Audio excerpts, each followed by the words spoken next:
kedua ayat yang ke-90. Sekarang kita lanjutkan Al-Baqarah ayat yang ke-91. A'udzu billahi as-sami'il 'alim minasy syaithanir rajim min hamzihi wa nafthihi wa nafthihi.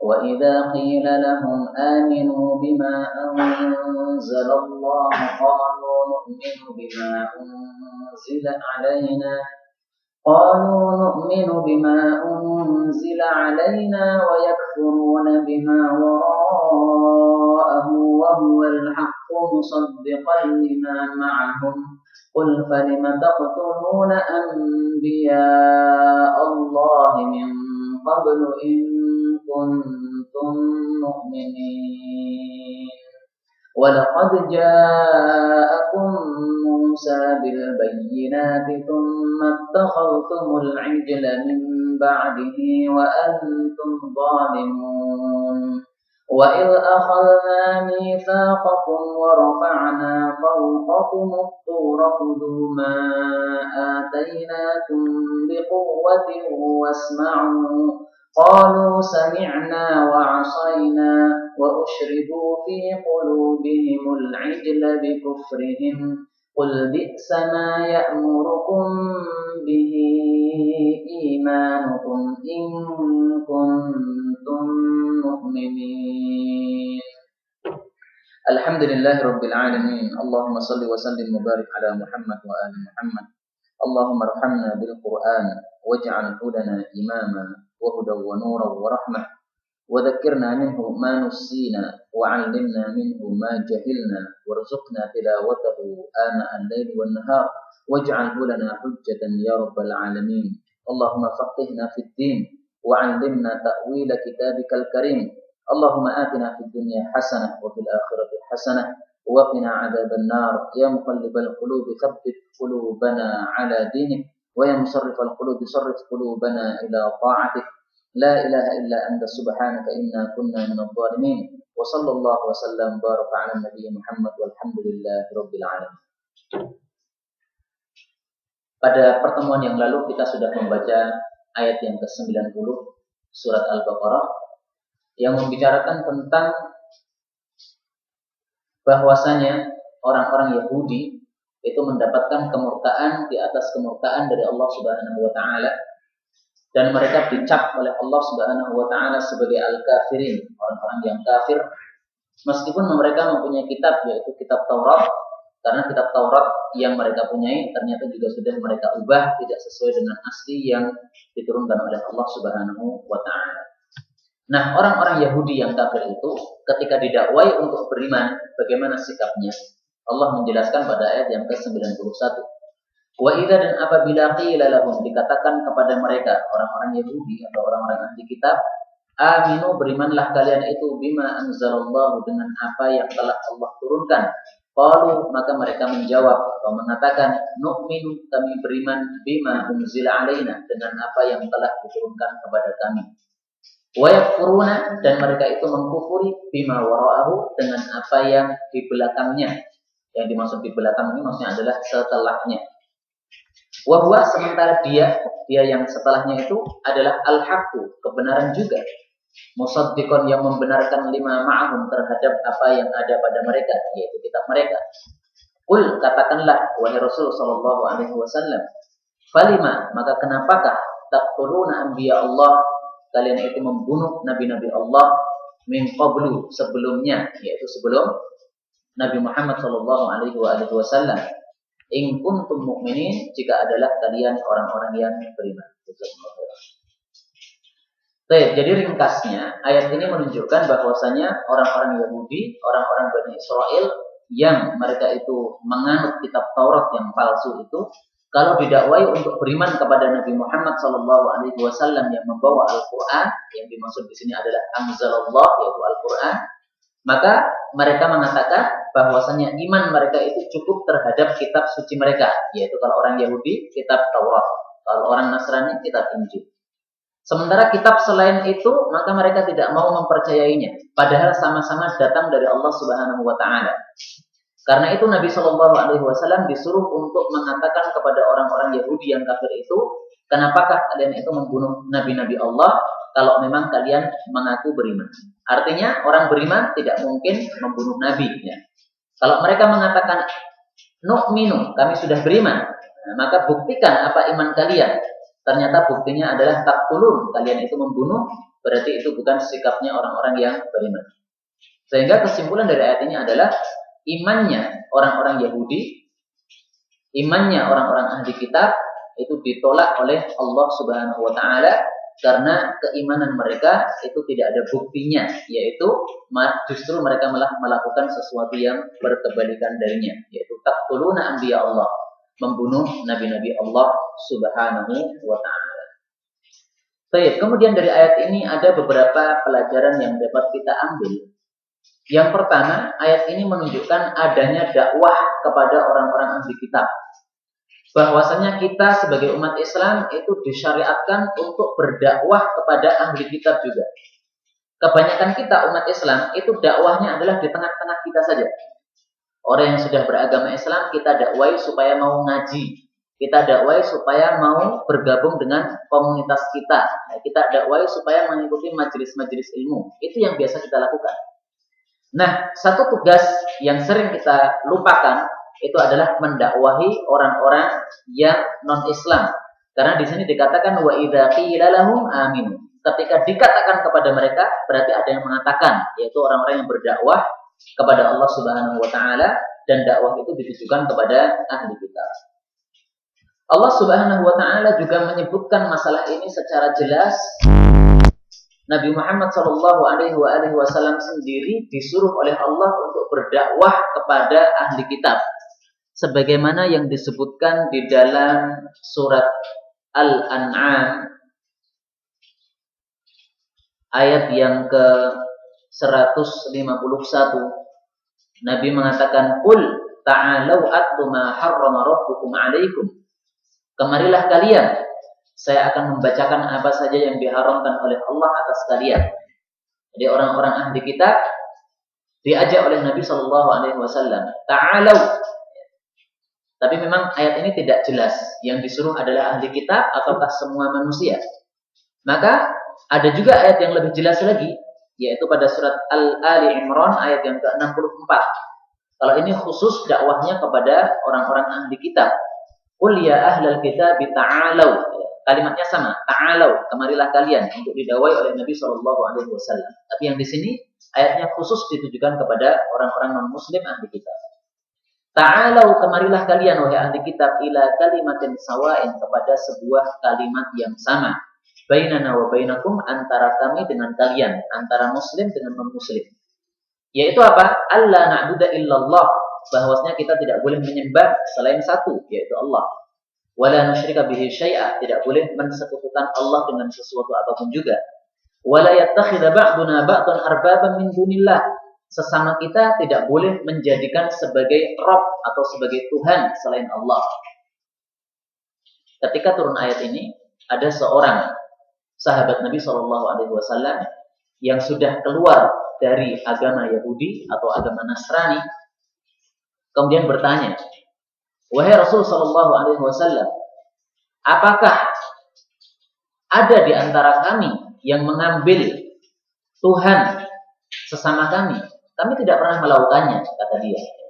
Maka Nabi SAW mengatakan bahwasanya seseorang manusia ketika taat kepada manusia yang lainnya, padahal ketaatan ini menyelisih perintah Allah Subhanahu wa taala, maka ini sudah dianggap sebagai mengambil Tuhan atau menjadikannya sebagai Tuhan. Karena itu, wala yattakhidha ba'duna ba'dan arbaban, menjadikan Tuhan sebagian manusia terhadap sebagian yang lainnya tidak harus mesti artinya disembah, bukan. Tapi maksudnya adalah ketika mentaati dia, padahal Allah Subhanahu wa taala melarang terhadap ketaatan tersebut, maka itu sudah dianggap sebagai yattakhidha ba'duna ba'dan arbaban min dunillah. Ini adalah dakwah yang disuruhkan oleh Allah Subhanahu wa taala secara langsung kepada Nabi Muhammad SAW. Qul, katakanlah wahai Muhammad. Nah, apakah perintah ini hanya khusus untuk Nabi Muhammad atau juga untuk kepada kita semua sebagai umat beliau? Jawabannya jelas. Kaidah tafsir mengatakan bahwa setiap perintah yang ditujukan kepada Nabi Muhammad SAW, maka perintah itu semua berlaku kepada seluruh umat Islam, rakyat beliau. Tidak hanya khusus untuk Nabi Muhammad SAW. Ini adalah kaidah tafsir. Sehingga kalau kita mendapatkan perintah-perintah dari Allah kepada Nabi Muhammad SAW, itu harus kita pahami bahwa perintah itu juga ditujukan kepada kita. Adapun para ulama mengatakan seperti itu ada dalilnya. Apa dalilnya bahwasanya perintah Nabi sama dengan perintah kita? Dalilnya itu adalah merupakan isyarat yang disebutkan oleh Allah Subhanahu wa taala pada surat At-Thalaq, yaitu surat yang bicara tentang perceraian. Allah mengatakan ya ayyuhan nabi, wahai nabi, maksudnya Muhammad sallallahu alaihi wasallam. Idza talaqtumun nisa, jika kalian itu mencerai para wanita. Nah, ini adalah dalilnya para ulama. Karena di sini Allah mengatakan ya ayyuhan nabi, wahai nabi. Kemudian idza talaqtum, bukan talaqta. Padahal kalau nabi, karena dia itu satu orang, mestinya dalam bahasa Arab itu adalah talaqta. Ketika Allah mengatakan talaqtum, berarti ini yang diajak bicara adalah umatnya nabi. Jadi awalnya Allah memanggil nabi ya ayyuhan nabi. Tapi kemudian ketika bicara, itu bicaranya ditujukan kepada semua umat Islam. Idza talaqtum. Nah, dari ayat ini para ulama mengambil pemahaman atau sebuah kaidah, berarti ayat-ayat yang ditujukan kepada Nabi Muhammad SAW itu semuanya berlaku kepada umat beliau. Kecuali kalau Allah mengatakan ini khusus Nabi, nah itu berarti khusus Nabi SAW. Apakah ada seperti itu? Ada. Misalnya Allah Subhanahu wa taala mengatakan di dalam surat Al-Ahzab ayat yang ke-50. Di sini Allah setelah menyebutkan sebuah hukum, kemudian Allah mengatakan khalisatan laka. Ini hukumnya khusus bagi Anda. Min dunil mu'minin, tidak berlaku untuk orang-orang beriman yang lainnya. Nah, kata-kata khalisatan laka ini menunjukkan bahwasanya hukum ini khusus untuk Nabi Muhammad SAW. Selama tidak ada dalil bahwasanya perintah kepada Nabi khusus untuk Nabi, maka itu berlaku untuk kita semuanya. Wallahu ta'ala a'lam bishawab. Ini adalah pelajaran yang pertama, yaitu dakwah kepada non-muslim. Karena itu kita harus memperbanyak istighfar kepada Allah Subhanahu wa taala. Karena kita merasa bahwasanya perintah ini dakwah kepada non-muslim tampaknya kita kurang memperhatikan. Kita hanya perhatian terhadap diri kita, perhatian terhadap kondisi umat Islam di sekitar kita, tapi tidak perhatian terhadap atau kurang perhatian terhadap kondisi tetangga-tetangga kita yang masih belum beragama Islam. Yang mestinya didakwai sebagaimana dakwahnya Nabi Muhammad SAW. Kemudian pelajaran yang kedua, di sini Allah mengatakan bima anzalallah, dan yang dimaksud di sini adalah Al-Qur'an. Karena Allah Subhanahu wa taala telah menurunkan Al-Qur'an kepada Nabi Muhammad SAW. Dan kalau saya mengatakan Al-Qur'an, maka sunnah Nabi SAW itu sudah katut. Saya tidak usah mengatakan Quran dan sunnah, saya mengatakan Quran saja, itu sunnahnya sudah katut. Karena di dalam Al-Qur'an Allah Subhanahu wa taala itu sudah menjelaskan bahwasanya wajib beriman kepada Nabi Muhammad SAW. Lah Nabi itu membawa sunnah. Nah berarti kalau saya mengatakan Al-Quran itu adalah yang diturunkan oleh Allah, itu sudah tercakup di dalamnya sunnah-sunnah Nabi Muhammad SAW. Dan kalimat ini anzalallah menunjukkan juga bahwasanya Allah Subhanahu wa taala itu berada di atas. Karena anzala yunzilu dalam bahasa Arab artinya menurunkan. Kata-kata menurunkan itu berarti dari atas ke bawah. Bahkan ada para ulama yang menulis buku secara khusus dalam masalah ini. Ini saya bukakan dari sebuah kitab yang judulnya adalah Al-Uluwu, Maha Tinggi. Maksudnya Maha Tingginya Allah Subhanahu wa taala, yaitu bahwasanya Allah itu berada di atas.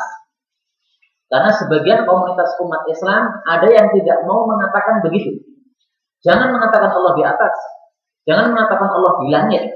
Padahal hadis sangat sahih, sangat banyak sekali menunjukkan Allah itu berada di atas atau berada di langit. Nah, maka di dalam kitab Al-Uluwu, ini karya seorang ulama tahun 700-an yang bernama adalah Abu Abdillah Muhammad bin Ahmad bin Uthman bin Qaimas. Nah, beliau di sini sudah menyebutkan dalil-dalil yang menunjukkan bahwasanya Allah itu berada di atas, bahwasanya Allah itu berada di langit. Ya. Bahkan beliau itu menyebutkan pendapat-pendapat para ulama-ulama zaman dahulu. Ini dari ulama Al-Auza'i, kemudian Imam Malik, kemudian Imam Laits, dari semua negara Islam pada waktu itu, dari Makkah, dari Madinah, dari Irak, dari Syam, semuanya dikumpulkan ulama-ulama yang besar-besar, kemudian dikutip keterangan-keterangan mereka yang semuanya menunjukkan bahwasanya Allah Subhanahu wa taala itu berada di atas. Ini salah satu kalimat yang disampaikan oleh Al-Imam Al-Auza'i. Beliau mengatakan, kalau kamu itu membaca hadis-hadis tentang sifat-sifat Allah, misalnya Allah berada di atas, ya, maka amir roha kama ja'at. Itu pahamilah sebagaimana hadis itu datang. Artinya hadis mengatakan Allah di atas, berarti kita harus mengatakan Allah di atas juga. Maka beliau mengatakan, alaika bi athari man salaf. Ikutilah riwayat-riwayat yang datang dari ulama-ulama zaman dahulu. Wa in meskipun rafadokan nas, orang-orang menolak kamu. Jadi kalau kita sudah mempunyai hujjah dari ucapan para ulama-ulama zaman dahulu, maka meskipun orang-orang zaman sekarang ini menolak kita, ya, maka kita tetap harus mengikuti apa yang sudah disampaikan oleh ulama-ulama zaman dahulu yang sudah merupakan kesepakatan ulama-ulama zaman dahulu. Wa iyyaka wa ar-rijal. Jauhilah atau buanglah pendapat-pendapatnya orang-orang itu. Wa in zahrafuhu laka bil qawli, meskipun mereka itu menghiasi pendapat mereka dengan ucapan-ucapan mereka. Yang benar adalah apa yang sudah disepakati oleh ulama zaman dahulu, sementara orang-orang zaman sekarang menyampaikan pendapat baru yang menyelisih pendapat ijma'nya para ulama zaman dahulu, maka adalah kita membuangnya. Ini adalah mazhab kita Ahlus Sunnati wal Jamaah dalam masalah sifat Allah Subhanahu wa taala, bahwasanya Allah itu Al-Ali, Maha tinggi, yaitu zatnya tinggi di atas langit sana. Dan kemudian Allah Subhanahu wa taala di sini menyebutkan wa yakfuruna bima wara'ah. Mereka orang-orang Yahudi atau ahli kitab mengkafiri apa yang datang di belakangnya. Yang dimaksud di belakang ini tidak sebagaimana orang Indonesia. Kalau orang Indonesia di belakang itu berarti yang datang sebelum kita. Tapi yang dimaksud di sini adalah yang datang setelah kita nanti. Wara'ahu, itu maksudnya seperti itu. Maka yang dimaksud di sini adalah Al-Qur'anul Karim. Jadi mereka sudah punya kitab Taurat, kemudian datang Al-Quran setelah itu, maka mereka kemudian mengingkarinya. Tapi memang dalam bahasa Arab, kata-kata wara'ah ini termasuk kalimat yang mempunyai dua makna yang saling bertentangan. Dalam bahasa Arab, wara'ah itu bisa diartikan di belakang, bisa juga diartikan di depan. Karena itu kita harus berhati-hati dalam menerjemahkan kata-kata wara'ah. Apakah yang dimaksud itu di depan kita, yaitu yang akan datang, ataukah yang dimaksud itu adalah di belakang kita, yaitu yang sudah lewat. Ini adalah ilmu bahasa Arab, tapi penting juga untuk dipahami supaya kita tidak salah di dalam menafsirkan ayat-ayat Al-Quran maupun hadis-hadis Nabi Shallallahu Alaihi Wasallam. Kemudian pelajaran berikutnya, falima taqtuluna anbiya Allah. Kenapa kalian membunuh nabi-nabi Allah? Ini sebenarnya yang membunuh nabi-nabi Allah itu bukan orang-orang Yahudi di masa Nabi Muhammad SAW. Tapi yang membunuh ini adalah orang-orang Yahudi, nenek moyang mereka zaman dahulu. Nah, kenapa Allah Subhanahu wa taala menisbatkan pembunuhan nabi-nabi ini kepada orang-orang Yahudi di masa Nabi Muhammad SAW, padahal mereka tidak pernah melakukan? Jawabannya adalah kaidah bahwasanya di dalam Islam ini kalau ada sebuah maksiat dilakukan, kemudian ada orang yang tidak ikut-ikut maksiat itu tapi hatinya rela terhadap maksiat itu, maka dia sudah mendapatkan dosa yang sama dengan pelaku maksiat itu. Maka harus berhati-hati. Ada sebuah maksiat, kita menghadiri maksiat itu, tapi hati kita tidak rela, maka sama dengan kita sudah berlepas diri dari maksiat itu. Tapi ada sebuah maksiat, kita tidak ikut hadir di situ, tapi hati kita rela. Mungkin mendengar cerita saja, kemudian kita rela terhadap maksiat itu, maka kita sudah mendapatkan dosa yang sama, padahal tidak ikut-ikut sama sekali. Nah, inilah kaidah yang kemudian diterapkan juga dalam masalah ini, yaitu yang membunuh adalah nenek moyang mereka, tapi karena orang-orang Yahudi di masa Nabi Muhammad SAW rela terhadap tingkah nenek moyang mereka, sehingga dinisbatkanlah pembunuhan nabi-nabi itu kepada orang-orang Yahudi di masa Nabi SAW.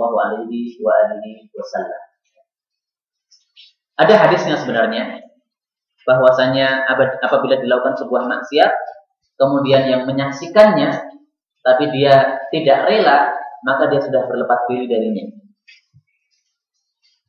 Saya berusaha mencarinya, mudah-mudahan mendapatkannya.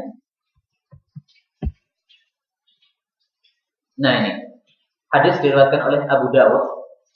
Nabi SAW mengatakan, "Idza umilatil khati'ah," jika dilakukan sebuah dosa fil ardi, di bumi, kana man syahidaha, orang yang menyaksikan dosa itu, fakarihaha, lalu dia itu membenci perbuatan dosa itu, kaman ghaba anha, itu seperti orang yang tidak hadir di situ, ya. Tidak ikut-ikutan, sudah berlepas diri.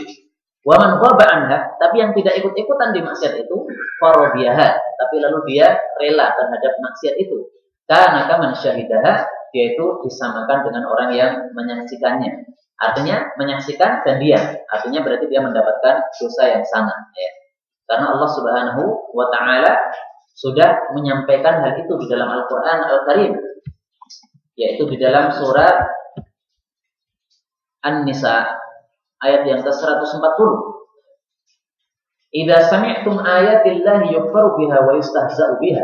Kalau kalian itu mendengar Al-Quran, ayat-ayat Allah diejek, dikafiri, fala taq'udu ma'hum, jangan duduk bersama orang-orang yang mengejek itu. Hatta yaqudu fi haditsin ghairi, sampai mereka itu mengubah pembicaraannya. Kalau nekat duduk bersama mereka, nekat menyaksikan majelis mereka, innakum idzan mithluhum. Kalau begitu kalian itu sudah sama persis dengan mereka. Karena mithlun dalam bahasa Arab itu untuk menunjukkan kesamaan tanpa ada perbedaannya sama sekali. Maka sama persis artinya itu mithluhum.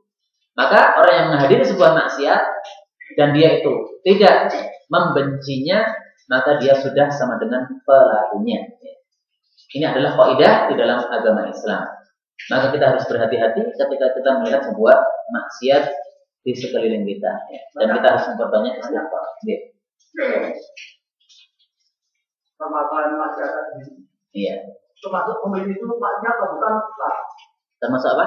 Pemilu itu termasuk perbuatan maksiat atau bukan? Baik. Ini mestinya pertanyaannya tidak disampaikan kepada saya, ya, karena saya bukan ulama. Saya tidak berhak untuk memberikan fatwa. Hanya saja dalam masalah pemilu, saya mengkaji masalah ini dari Al-Ustaz Habib Rizik Syihab rahimahullah ta'ala. Iya, beliau mengatakan bahwasanya kesimpulan dalam sebuah majelis membahas tentang demokrasi, bahwasanya demokrasi itu adalah sesuatu yang haram. Nah, kemudian meskipun demokrasi itu haram, tapi kadang-kadang sebuah kondisi menyebabkan kita memilih salah satu dari dua madharat yang paling ringan. Karena ada dua madharat, kalau kita biarkan dan kita tidak memilih salah satunya, kita pasti atau nanti akan terjerumus ke dalam madharat yang lebih besar. Nah, dalam hal ini, maka diperbolehkan untuk mengambil madharat yang lebih kecil. Nah, dalam masalah pemilu, saya mengikuti mazhab ini. Ya. Artinya lihat kondisi. Kalau memang kondisi mengharuskan kita ya, memilih dalam rangka untuk mendapatkan akhafud dararain, yaitu madarat yang lebih kecil, yang lebih ringan, maka insya Allah tidak berdosa. Ya. Ini yang saya pelajari dari Al-Habib Muhammad Rizik Syihab maupun kiai-kiai yang lainnya dalam masalah ini. Tapi saya sendiri tidak punya fatwa karena saya bukan ulama. Maksud baik. Ya, saya. Kemudian berikutnya, di sini Allah Subhanahu wa Ta'ala mengatakan taqtuluna anbiya Allah. Kalian wahai orang-orang Yahudi membunuh nabi-nabi Allah. Anbiya ini jamak. Berarti menunjukkan bahwasanya nabi yang dibunuh oleh orang-orang Yahudi itu tidak hanya satu, beberapa nabi. Sehingga kalau kita hanya mendengar satu nabi saja, mungkin Nabi Zakaria alaihi salatu wassalam yang dibunuh oleh ahli kitab, itu bukan menunjukkan bahwasanya itu hanya satu orang. Itu karena kita mendengar satu orang saja.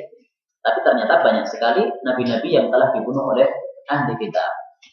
Karena hadis Nabi Shallallahu Alaihi Wasallam menunjukkan bahwasanya orang-orang ahli kitab yaitu orang-orang Bani Israel, itu memang nabi di kalangan mereka sangat banyak sekali, berganti satu nabi dengan nabi yang lainnya. Nabi satu mati kemudian digantikan oleh nabi yang lainnya. Ini sebagaimana diriwayatkan oleh Al-Bukhari dan Muslim. Di sini diringkas menjadi yaitu muttafaqun alaih. Hadisnya dari Abu Hurairah radhiyallahu taala anhu, Nabi mengatakan kanat Bani Israel adalah Bani Israel itu tasusuhumul anbiya, bergantian terhadap mereka para nabi. Kullama halaka nabiyyun, setiap kali ada satu nabi yang halaka itu arti asalnya binasa, tapi yang dimaksud di sini adalah mati. Jadi dalam bahasa Arab kata-kata mati itu bisa digantikan dengan kata-kata halaka atau tuwfiya. Setiap kali mati satu nabi, khalafahu nabiyyun, maka akan digantikan oleh nabi yang lain. Wa innahu la nabiyya ba'di, sesungguhnya tidak ada nabi lagi setelah saya. Ya. Nah, kalimat tasusuhumul anbiya, nabi-nabi itu bergantian untuk berdakwah kepada mereka, menunjukkan bahwasanya nabinya Bani Israel itu sangatlah banyak. Ya. Sehingga digunakan kata-kata tasusu, yaitu untuk menunjukkan apa? Pergantian yang sangat sering atau yang sangat banyak. Baik, maka sungguh kekurangan ajaran orang-orang Yahudi terhadap atau orang-orang Bani Israel terhadap nabi-nabi mereka itu sudah sangat dahsyat sekali, sehingga wajar ketika Allah Subhanahu wa taala dalam Al-Qur'an itu membahas sangat banyak sekali ayat-ayat tentang orang-orang Bani Israel, dan kita harus waspada terhadap madharat dan bahaya mereka. Kemudian ayat yang ke-92, Allah Subhanahu wa taala mengatakan walaqad, dan sungguh-sungguh ja'akum telah datang kepada kalian wahai Bani Israel Nabi Musa alaihi salatu wassalam bil bayyinat, dengan membawa bukti-bukti, maksudnya adalah mukjizat. Kemudian ittakhadhtumul ijla, kalian itu menjadikan al-ijla, anak sapi, menjadikan sebagai apa? Ilahan, ya, sebagai sesembahan. Jadi kata-kata ilahan di sini adalah merupakan tafsirnya, bukan merupakan ayat, ya. Tapi saya kutip di sini supaya memahamkan. Tapi ini sudah dihapus oleh Allah Subhanahu wa taala kalimatnya dan sudah bisa dipahami. Karena ayat-ayat yang lainnya menunjukkan itu. Mim ba'dihi, setelah Nabi Musa, maksudnya setelah kepergian Nabi Musa alaihi salatu wassalam. Wa antum, sementara kalian itu zalimun, orang-orang yang zalim. Artinya ketika menyembah anak sapi itu adalah orang-orang yang zalim, orang-orang yang melakukan syirik kepada Allah Subhanahu wa taala. Karena inna syirka la dzulmun 'adzim. Maka dikatakan wa antum zalimun. Baik, ayat ini menunjukkan bahwasanya orang-orang Bani Israel, pembunuhan mereka terhadap nabi-nabi mereka itu bukan karena kesalahan nabinya, bukan. Nabinya sebenarnya sudah sempurna, yaitu sudah membawa al-bayyinah, sudah membawa bukti bahwasanya saya adalah nabi. Buktinya sudah jelas. Akan tapi karena mereka memang dicetak oleh Allah Subhanahu wa taala sebagai orang-orang kafir, maka bukti 1000 itu tidak akan cukup bagi mereka. 1001 bukti tidak akan mencukupi mereka. Maka alhamdulillah kita bersyukur kepada Allah Subhanahu wa taala, dijadikan oleh Allah Subhanahu wa taala sebagai orang-orang muslim. Ini mudah-mudahan Islam kita bawa sampai akhir hayat kita. Amin ya rabbal alamin.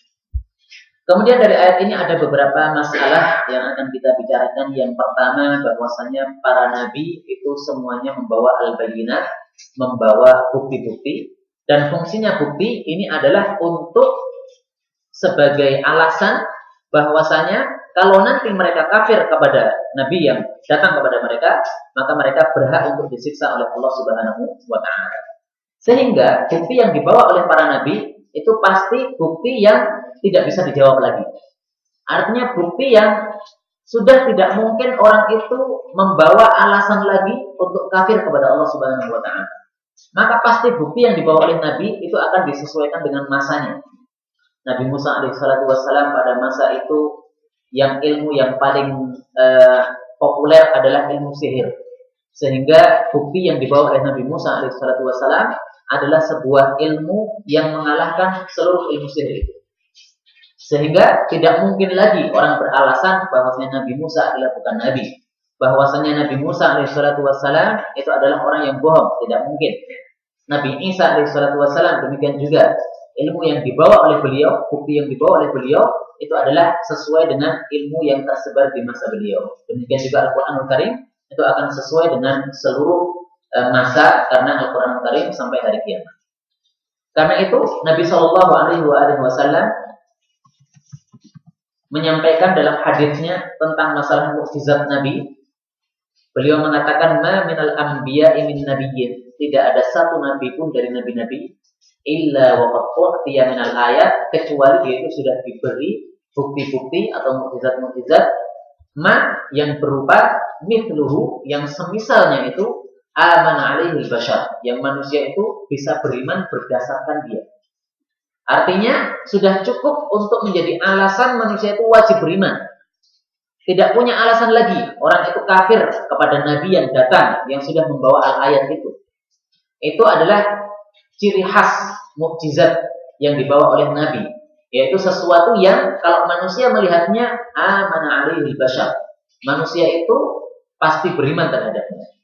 Yang nekat tidak beriman itu hanya karena mengikuti hawa nafsunya saja.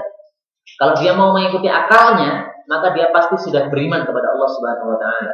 Kalau dia mau mengikuti hati bersihnya atau lubuk hati bagian dalamnya, maka pasti dia itu amana alaihi bashar. Itulah yang dipilihkan oleh Allah Subhanahu wa taala yang merupakan mukjizat bagi seluruh para nabi yang ada. Sejak Nabi Adam alaihissalatu wassalam sampai dengan Nabi Muhammad sallallahu alaihi wasallam.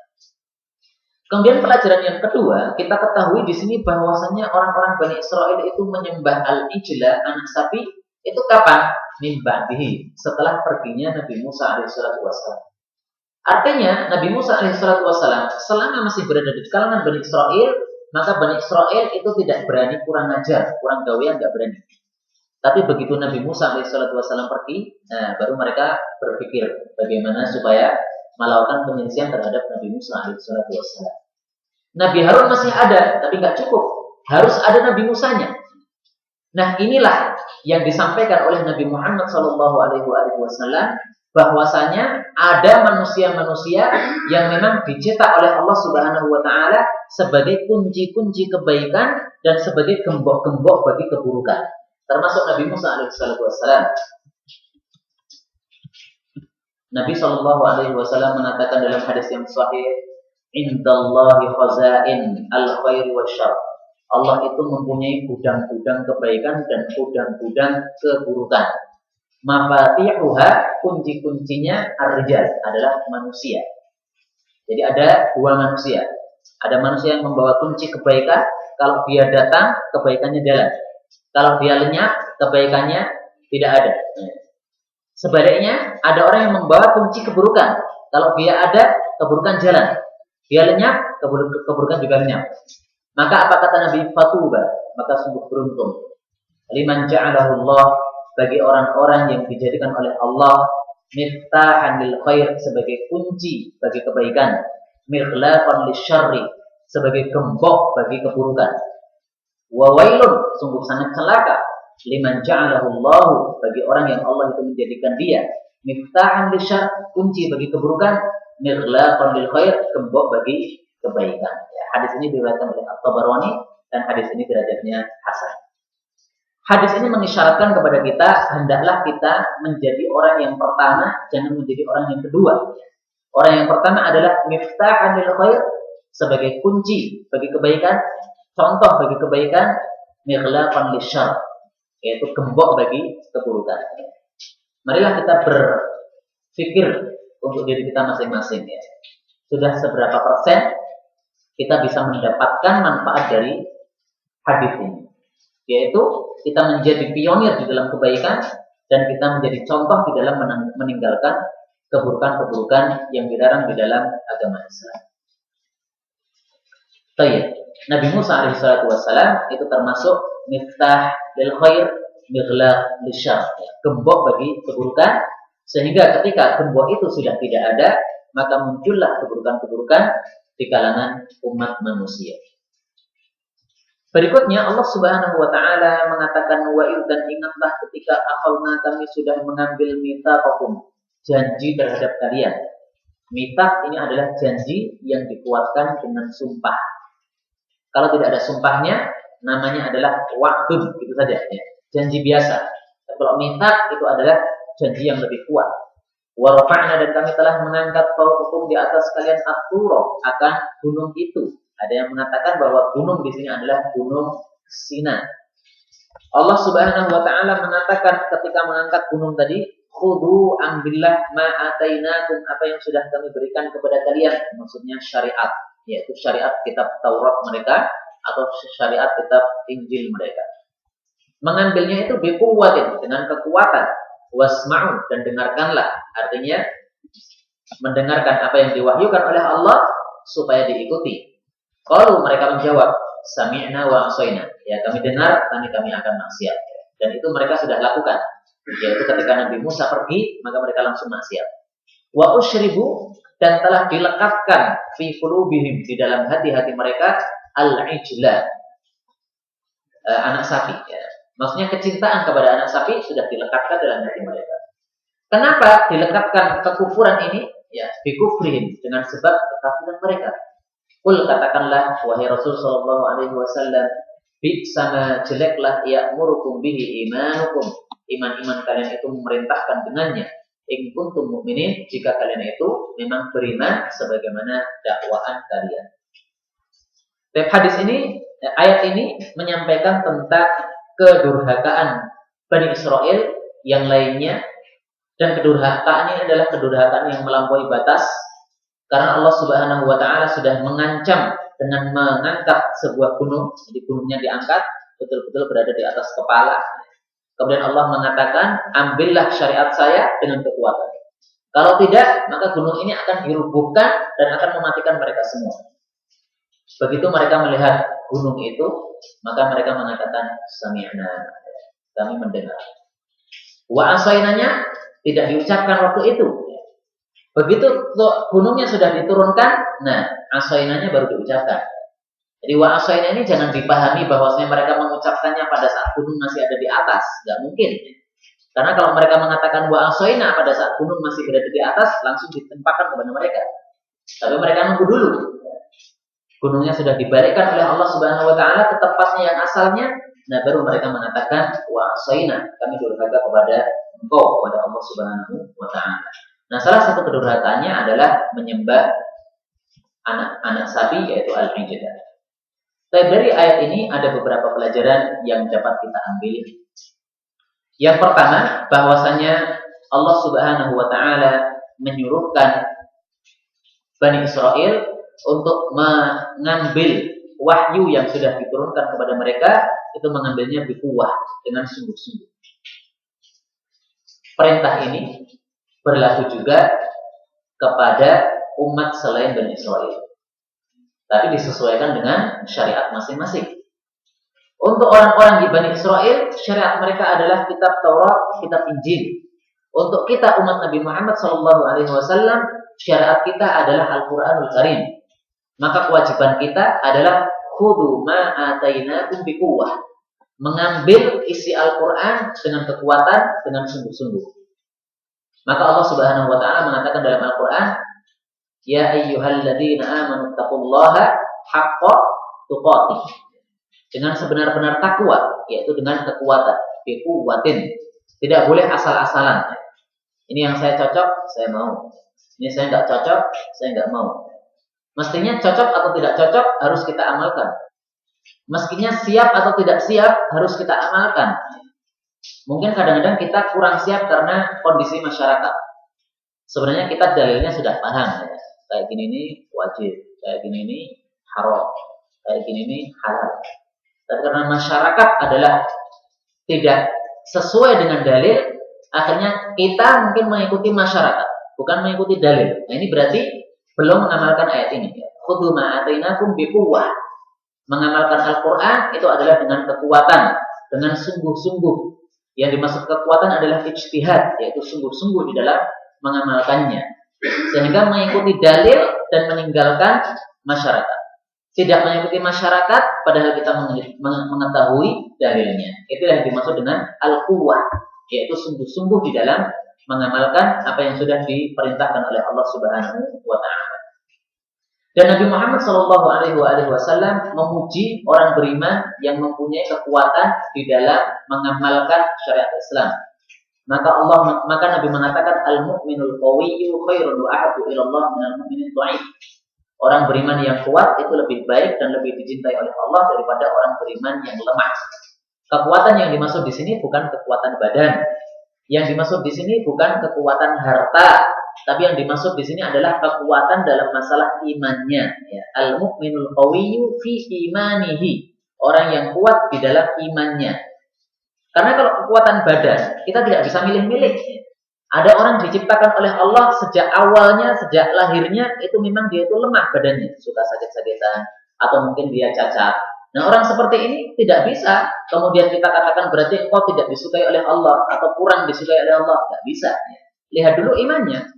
Meskipun dia badannya cacat, badannya tidak kuat, hartanya lemah, bukan orang kaya, tapi kalau imannya al-qawiyyu, maka itulah yang dimaksud oleh Nabi Shallallahu Alaihi Wasallam.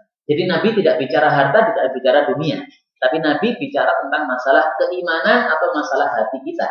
Al-mu'minul qawiyyu khairun wa ahabbu ila Allah minal mu'minil dha'if. Nggih, monggo.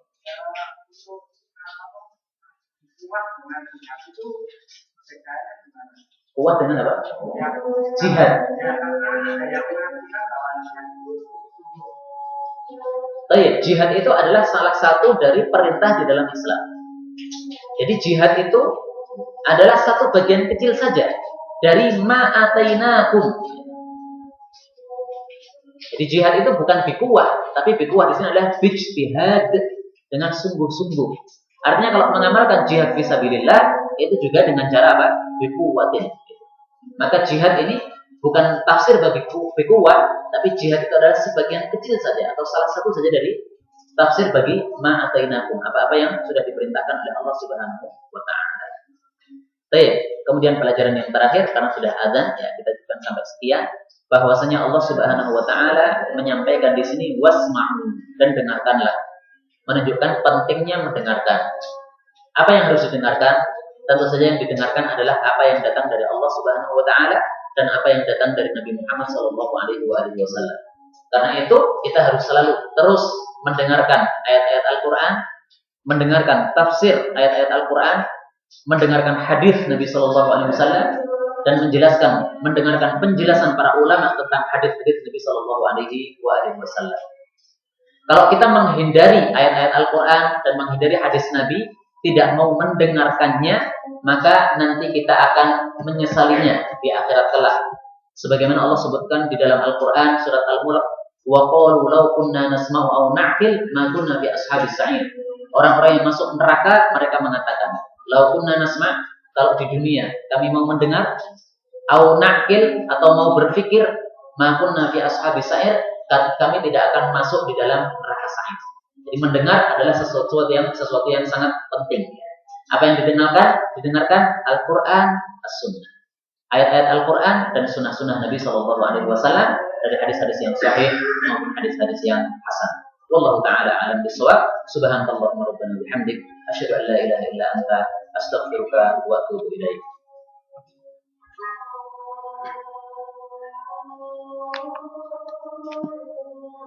Thank you.